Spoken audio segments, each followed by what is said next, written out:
以赛亚书第6章第8节有安尼写：我搁听见主的声音讲，我会当差遣啥人呢？啥人肯为我去呢？我伫遮，请差遣我。咱大家做伙大声来，对我搁讲一遍。我伫遮，请差遣我。耶和华我的主啊，求你予我放的心中，放的心中所以爱。耶和华我的主啊，求你拍碎我心中的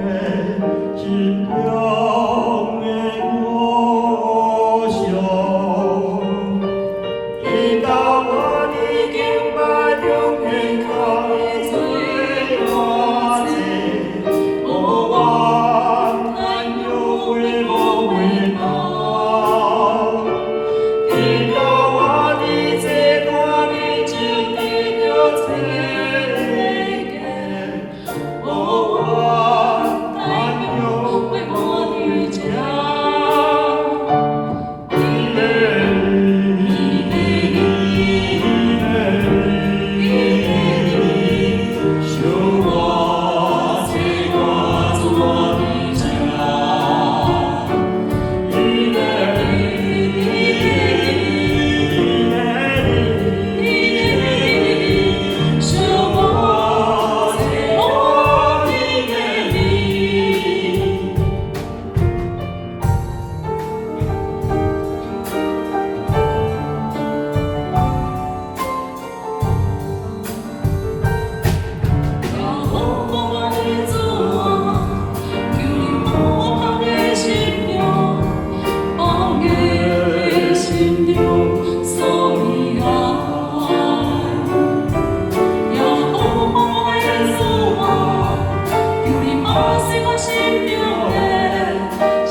的家。